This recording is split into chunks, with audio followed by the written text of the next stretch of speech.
Bomb blast. దీని మీద అయితే ఒక రేంజ్‌లో అయితే అంటే ఒక రేంజ్‌లో ట్రెండ్ అవుతుంది భయ్యా. ట్రెండింగ్ అని కాదు గానీ మీరందరూ ఆ బాంబ్ బ్లాస్ట్ చేసినోళ్ళు తీవ్రవాదులు అనుకుంటున్నారు గానీ అది చేసింది మనోళ్ళని మీ అందరికి కూడా తెలుసు.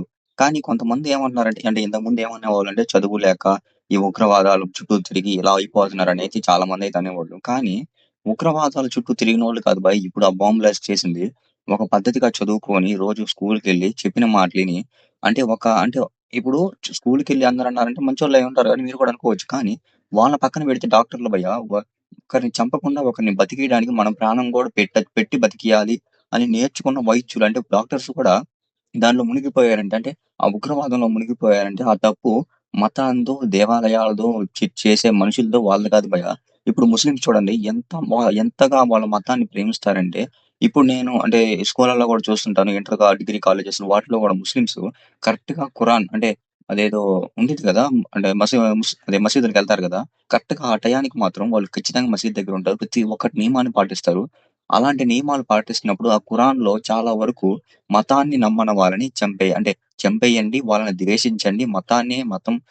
మతం.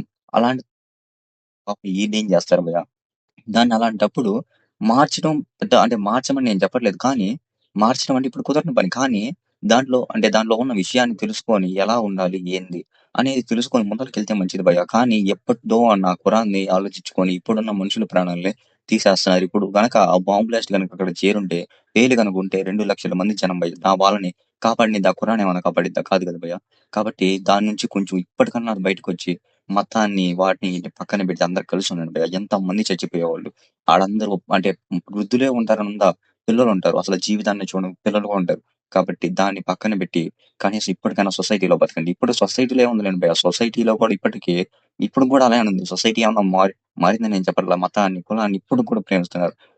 ప్రేమించకుండా ఉండదని చెప్పలా. నీ మతాన్ని నువ్వు కానీ పక్కనోడు దాన్ని అవమానించొద్దు. పక్కనోడిని అవమానిస్తే వాడు నీ మీద పగతో ఎప్పటికైనా గాని ఇలాంటి దారుణాలు జరుగుతుంటాయి. కాబట్టి అందరూ కూడా ఎవరిని కించపరచుకోవద్దు భయ్యా.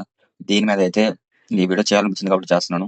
నచ్చితే సబ్స్క్రైబ్ చేయండి. లైక్ కొట్టండి. ఎక్కువ మందికి రీచ్ అయ్యి అంటే ఎక్కువ మంది దీని నుంచి ఇప్పటికన్నా బయటకొస్తారని నా అభిప్రాయం.